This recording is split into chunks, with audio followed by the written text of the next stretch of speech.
Madame, Monsieur, bonjour et bienvenue dans les Alpes où l'actualité nous porte sur les pistes de ski et notamment à Val d'Isère où a lieu tout ce week-end le Critérium de la première neige, un rendez-vous qui marque le début de la saison de ski alpin en France, une saison qui s'ouvre dans un contexte dramatique, vous le savez, avec le décès de David Poisson, mort le 13 novembre dernier à Nakiska, au Canada, lors d'un entraînement. Cette émission lui est bien entendu dédiée. David Poisson avait 35 ans.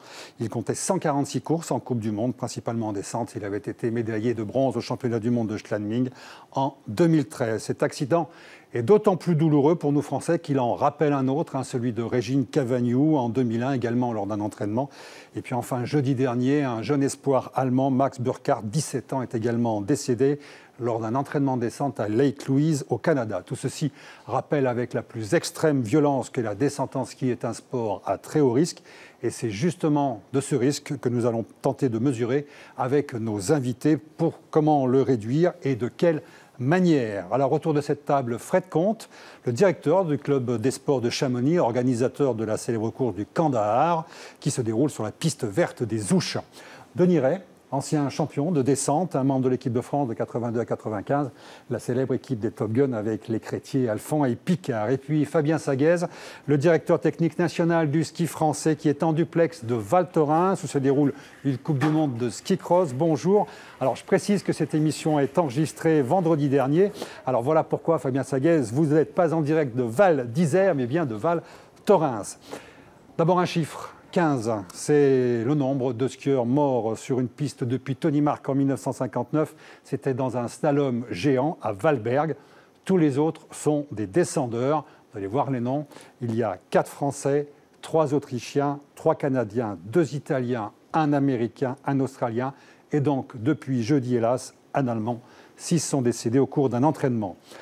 La première question que je voudrais poser, c'est: est-ce qu'en dehors des enquêtes pénales, on a vu qu'à Lake Louise, la gendarmerie canadienne avait mené une enquête relativement rapide, est-ce que la FIS mène, elle, sa propre enquête pour déterminer éventuellement d'autres responsabilités ou d'autres manquements? Fabien Saguez. Bonjour. Bonjour.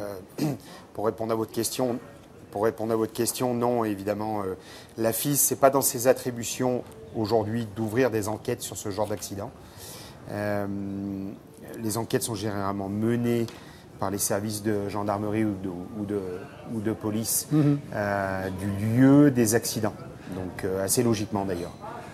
En tant qu'organisateur, Fred Comte, donc, quand il y a un accident, il n'y a pas de constat derrière ou de débriefing d'un accident pour vos organisateurs? Si, bien évidemment, puisque le processus de sécurité est très long sur une épreuve de descente. Ça part de l'homologation de la piste, puis la mise en place des filets, le contrôle par les experts de la FIS et puis par le délégué technique.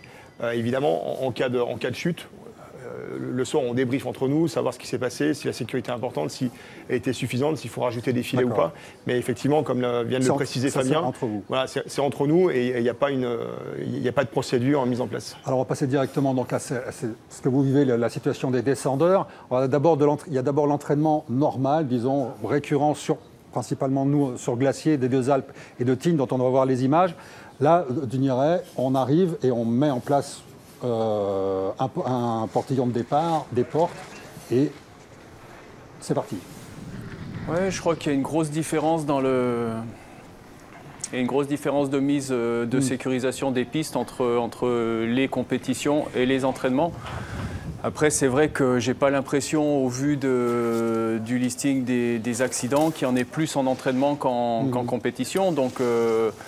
Donc paradoxalement, parce qu'il y a quand même un delta assez important entre ce qui est mis en place sur des entraînements un peu, on va dire, sauvages d'équipes nationales comme ça, qui ne sont pas supervisés par la FIS, et ce qu'on peut retrouver en termes de sécurisation sur les Coupes du Monde. Fabien Saguez, sur ces entraînements glaciers, là il y a peu d'accidents, mais est-ce que les vitesses ne sont pas les mêmes, j'imagine? C'est vraiment de l'entraînement à limite technique pure? Vous dites glacier, mais ce n'est pas forcément glacier. Entraînement tout court, hors d'un contexte officiel de compétition. Les entraînements sont toujours sécurisés. Après, si la question c'est est-ce que le niveau de sécurité en entraînement est le même qu'en course, Bien évidemment non, parce que ça coûterait beaucoup trop cher de mettre en place tout ça. Il faudrait des équipes comme sur une Coupe du Monde. Vous avez jusqu'à 300 personnes qui bossent sur une piste de Coupe du Monde pendant l'hiver. Après, les entraînements sont la plupart du temps checkés, le retour sécurité, radio, tout ce qui fait et qui vient autour de la sécurité est de toute façon checké par les entraîneurs, par les membres du staff, par les chefs d'équipe. Parce que hors compétition, comment ça se passe? Vous prévoyez des entraînements dans des stations, vous appelez des stations qui mettent à votre disposition une piste et des éléments de sécurité, moyennant prestation, c'est-à-dire il y a une prestation financière derrière? Tout à fait, c'est toujours comme ça que ça se passe. Exactement, c'est comme ça que ça se passe. Après, il faut bien faire la différence d'un pays à l'autre, puisque le fonctionnement d'un pays à l'autre n'est pas du tout le même. Si on doit parler des décharges, des responsabilités ou tout simplement des lois en matière de sécurité, sont toutes différentes d'un pays à l'autre. Mais nous, la plupart du temps, on paye une prestation dans laquelle il y a l'aspect sécurité. Et puis nous, on vient aussi renforcer cet aspect sécurité. Alors, quelle est la principale différence de sécurité entre ces entraînements qu'on peut dire privés, pour faire la différence, et les entraînements, ce qu'on dit entraînement avant compétition? Fred Comte. C'est très simple. L'entraînement avant compétition, c'est exactement la même sécurité que pendant la course. Donc une fois de plus, la piste est homologuée. Sur l'homologation de la piste, il est spécifié de façon très claire, en gros, le nombre de filets qu'il y a à poser. Et comme je le disais tout à l'heure, ces filets sont checkés par plusieurs personnes. Donc la sécurité en entraînement avant course et en course est exactement la même. Vous confirmez, Fabien Sayès, c'est exactement... oui, vous, tout à fait. Ouais. Donc il y a une différence de nombre de filets et de qualité de filets entre l'entraînement privé et l'entraînement compétition? Non, pas de qualité de filet, il faut faire attention à ce qu'on dit. Oui. La différence entre un entraînement officiel et un entraînement privé, effectivement, se situe en termes de sécurité au niveau du nombre de filets qu'on met, mais pas de la qualité des filets où la plupart du temps on utilise du matériel qui est très récent. Encore pas. Après, donc, il y a l'entraînement avant compétition. Et là, on a vu déjà des exemples, notamment, c'était, je pense à Saint-Maurice, l'entraînement avant la descente de Saint-Maurice. Là, tout est en place pour aller à... D'abord, j'ai une question. Les vitesses sont exactement les mêmes et l'engagement est le même entre un entraînement privé et les objectifs pour les coureurs sont les mêmes dans un entraînement privé et dans un entraînement officiel, Denis Ray? L'engagement est, je veux dire, évidemment qu'on prépare dans ces entraînements les compétitions.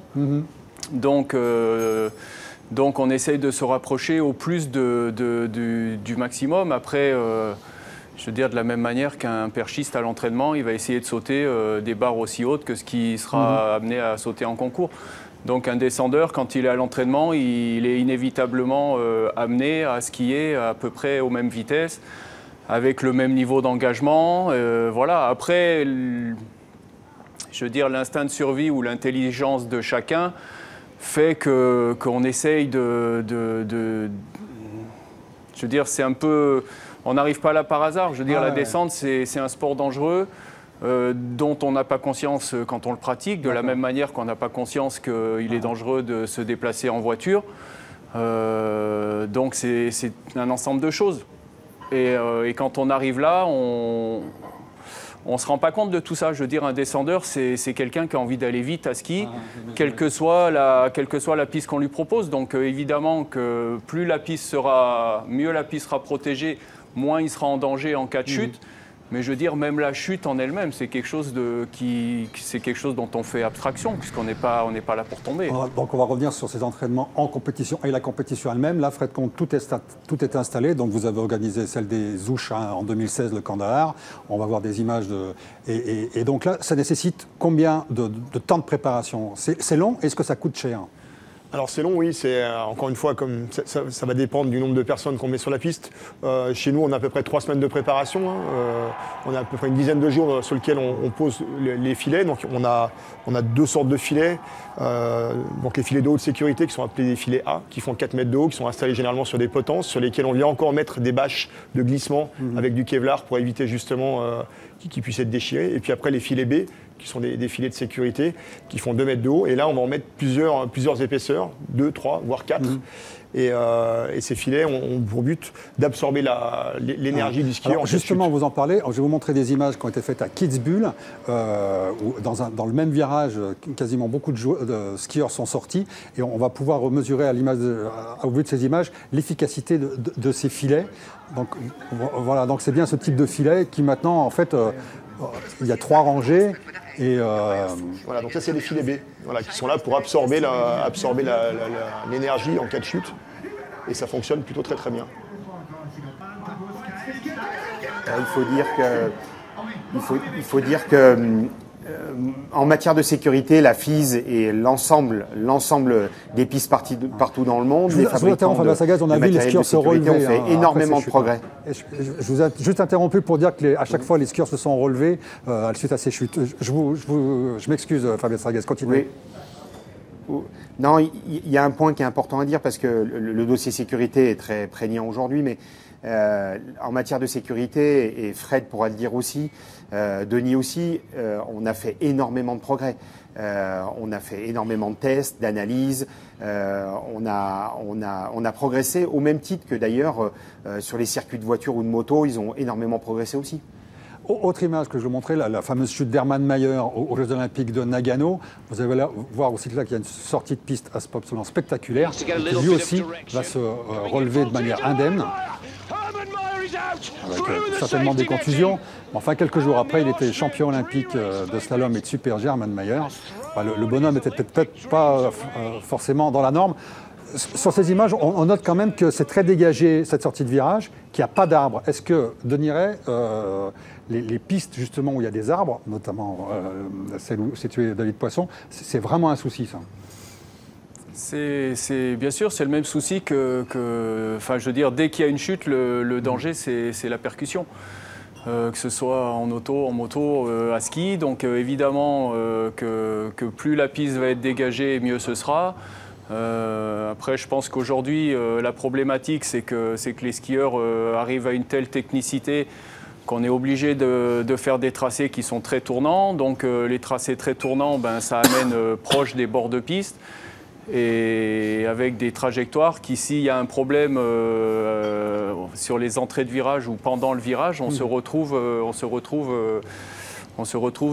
sur les bas-côtés. Dans le cahier des charges d'une homologation FIS, il y a le dégagement de certains virages et notamment de couper des arbres. Oui, donc au moment d'homologuer la piste, il y a des normes, hein, évidemment, en termes de dénivelé, de longueur de piste, de pourcentage de piste. Et puis en fonction de la géographie des lieux, on peut avoir des choses un petit peu atypiques, comme à Wengen, où on passe sous un tunnel qui est très très étroit. Et après, tout est bien pensé pour que, s'il y a un passage étroit, s'il est tolérable, c'est-à-dire que derrière, il y a du dégagement, par exemple. Ou qu'à des endroits, alors, effectivement, on peut couper des arbres, ou on va mettre des filets, ou on va mettre plusieurs rangées de filets. Mais je vais rebondir sur ce que disait Fabien tout à l'heure. Dans les années 70, il n'y avait pas de filets. Et ils faisaient les mêmes pistes de descente. Il y avait 0 filet, puis après on a commencé à avoir des barrières en châtaignier, et puis après des matelas, mais qui étaient des matelas de sport. Aujourd'hui on a des matelas à plusieurs, avec de l'air au milieu. On a plusieurs types de filets. Donc c'est quelque chose qui a vraiment évolué, et je pense qu'aujourd'hui, on voit sur les images, on pose des filets partout. La sécurité est quand même le souci numéro 1 de l'organisateur. Fabien Sarguez, quand vous arrivez sur un site de compétition, comment ça se passe? Il y a une inspection de tous les chefs d'équipe pour voir si tout est conforme, ou on laisse ça au DTN, enfin au directeur technique de la FIS? Comment ça se passe? Non, il y a une réunion des chefs d'équipe qui se fait avec une inspection du jury, puisqu'il y a le staff professionnel de la FIS. Il y a des membres du jury qui font partie de l'organisation et des représentants des équipes nationales qui sont tous ensemble et ils font un check de toute la piste. Donc ça, c'est très, très, très bien cadré, c'est très professionnel. Je rajoute une chose, en matière de sécurité, il y a 2 éléments importants. Il y a la sécurité, on a beaucoup parlé des filets, on a parlé des types de filets, des airbags, tout ce qui vient protéger les athlètes en dehors de la ligne. Puis après, en matière de sécurité, il y a aussi le damage, la qualité des pistes, la qualité du tracé, les mouvements de terrain, enfin tout ce qui est lié à la trajectoire du skieur, la trajectoire, je vais dire initiale, celle qu'on pratique en course quand il n'y a pas de problème. Et je précise parce que c'est dans ces deux domaines-là qu'on a fait beaucoup de progrès, et notamment sur l'aspect vitesse, l'aspect trajectoire, l'aspect réaction du matériel. Tout ça, c'est des choses qui sont prises en ligne de compte, que ce soit par les équipes ou que ce soit par la FIS. Alors, vous observez de transition, Fabien Sagaz, parce que la prochaine image que je vais vous montrer, c'est une image fixe. Et je vais vous demander de regarder. Alors, vous n'avez pas l'image, mais nous, là. Alors là, en bas à droite, il y a la vitesse instantanée de Johan Claret à, si mes souvenirs sont bons, à Wengen, l'Oberhorn, et on voit 161,9 km/h. Donc, et c'est un record. Donc, ça veut bien dire aussi que même avec ces pistes modernes, les vitesses s'accélèrent, Denis. Oui, de toute façon, on progresse de partout, donc le matériel progresse aussi, les skis sont de plus en plus performants, les skieurs skient de mieux en mieux. Paradoxalement, les pistes, mieux la piste est préparée, plus elle est rapide aussi. Je veux dire, elle est peut-être plus facile à skier, elle est moins dangereuse parce qu'elle est plus facile, mais elle est plus rapide. Moi, j'ai une anecdote. La première fois que je suis allé à Kitzbühel, je connaissais pas la piste et j'étais tout content parce que les temps du premier entraînement étaient à 10 secondes du record de la piste. Et donc, dans ma tête, je me disais, bon, ça va pas trop vite.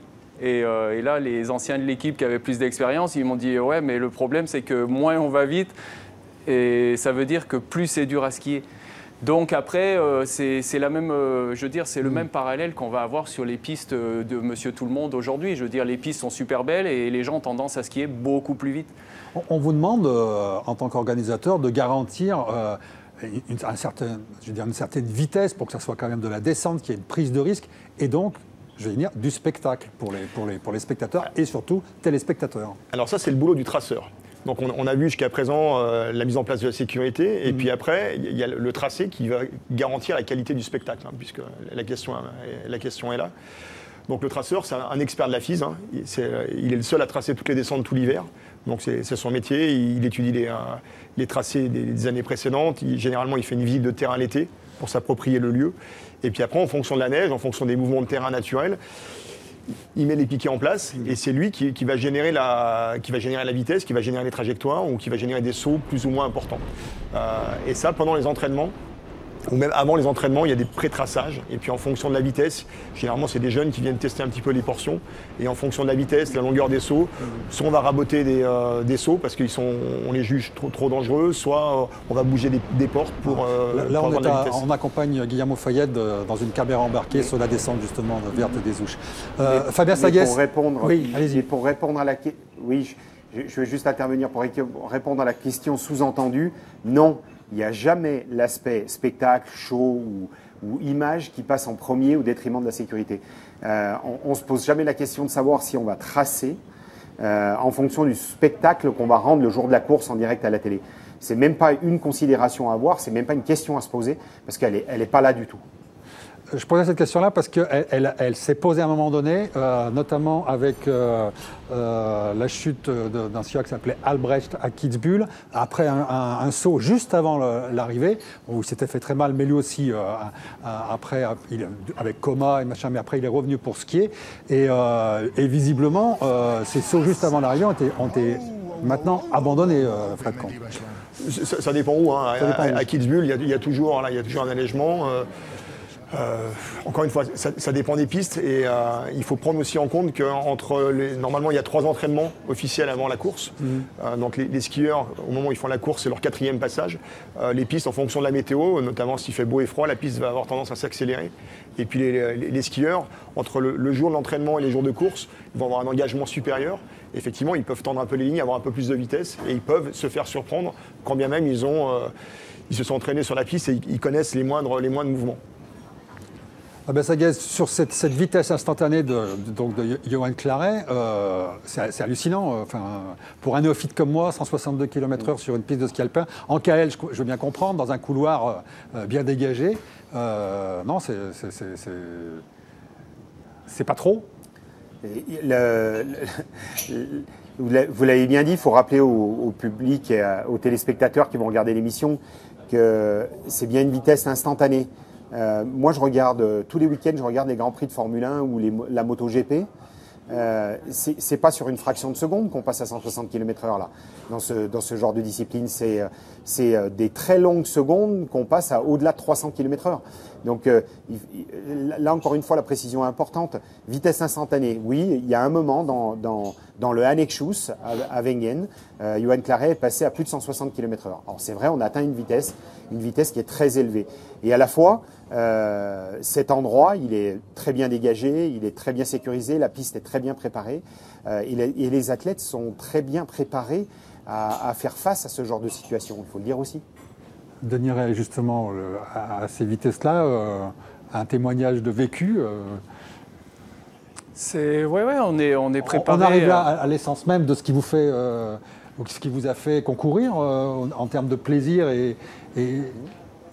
Ouais, mais de toute façon, c'est pas les endroits les plus rapides qui sont forcément les plus anxiogènes et les plus dangereux et les plus compliqués à aborder. Après, c'est évident qu'on en est là. Enfin, je veux dire, on aime ça, on le fait en sachant qu'il y a des risques, même si on en fait très souvent abstraction.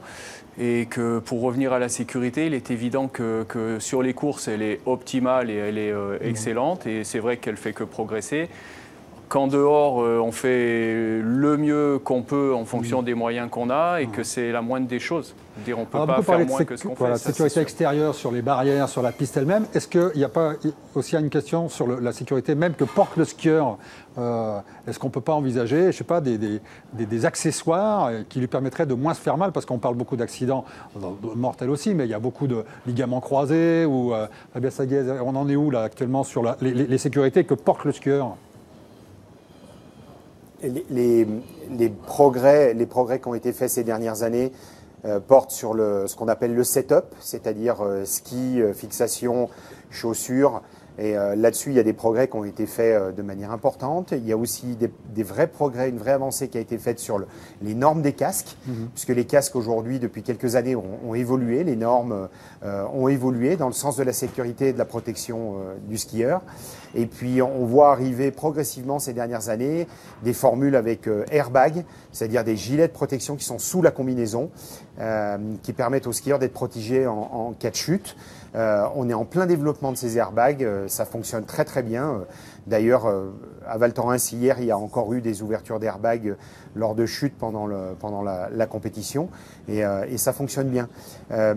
Donc effectivement, oui, il y a ça. Il y a aussi des projets de combinaison anti-coupure, parce qu'on a aussi cet aspect-là qui peut intervenir, même si c'est rare. Donc oui, ça évolue bien dans ce sens-là. Oui. Un mot sur l'évolution des skieurs eux-mêmes. On a l'impression que les descendeurs sont de plus en plus grands, de plus en plus costauds, parce que c'est les pistes justement, c'est les conditions de pistes qui l'imposent. Ça maintenant avec beaucoup de glisse. Et moi, j'ai en image Franck Picard au jeu de 92 qui fait 70 kg comparé à Ortlieb. Et pourtant, il fait médaille d'argent à 5 centièmes du géant autrichien, Denis Ray. Oui, c'est pas forcément. Enfin, je veux dire, plus on est lourd, plus on descend vite. Après, il faut gérer le poids supplémentaire. Après, c'est vrai qu'il y a, je ne sais pas exactement de quoi ça vient. Je veux dire, c'est pas les pistes qui imposent que les skieurs aient beaucoup changé, puisque la préparation physique est à peu près la même. Et c'est vrai que nous, enfin, à mon époque et à l'époque de Franck, Michael Mer, qui était le seul skieur à faire 100 kg, passait pour un mutant, et qu'aujourd'hui, j'imagine qu'il y en a beaucoup qui sont là, qui sont au Quintal. Donc, c'est une évolution un peu naturelle, on va dire. D'accord. On va parler un petit peu, c'est bien cette émission, sur un petit peu maintenant ce qui se prépare. Fabien Saguez, c'est une année olympique. Comment vous l'envisagez là? L'équipe de France, les équipes de France sont prêtes et j'imagine qu'il va y avoir le traumatisme David Poisson à gérer. Comment il a été géré? Est-ce que maintenant on est tourné donc vers les Jeux Olympiques? On est bien évidemment tourné vers les Jeux Olympiques. Nos athlètes savent exactement pourquoi ils sont là, chacun de manière individuelle. Dans la gestion de cette crise qui nous a animés ces dernières semaines et de ce drame, c'est tout le travail qu'on a réalisé pour que effectivement chacun sache bien pourquoi il est là et quels sont ses objectifs. Et c'est dans ce sens-là qu'on travaille. Aujourd'hui, je dirais que le retour en Europe pour les descendeurs et les techniciens, que ce soit hommes ou dames, c'est fait dans de très bonnes conditions. Et puis, on est en train de se projeter sur ce très beau week-end de Val d'Isère. Les filles seront à Saint-Moritz, elles viendront à Val d'Isère la semaine prochaine. Et on va enchaîner avec les épreuves de la Coupe du Monde qui vont servir de qualification pour les JO. Une excellente saison à tous les membres de l'équipe de France. Vous, Fred Comte, c'est 2020 l'échéance, donc vous avez encore un peu de temps avant d'avoir le premier Kandahar. Enfin, la suite du Kandahar, c'est ça? La suite du Kandahar, ouais, 2020 et 2021. D'ici là, voilà, on a des événements internationaux, que ce soit des courses suisses ou des Coupes d'Europe. Donc on reste bien évidemment dans le milieu du ski. Denis, vous skiez toujours? Vous êtes passé au freestyle après votre carrière de ski alpin?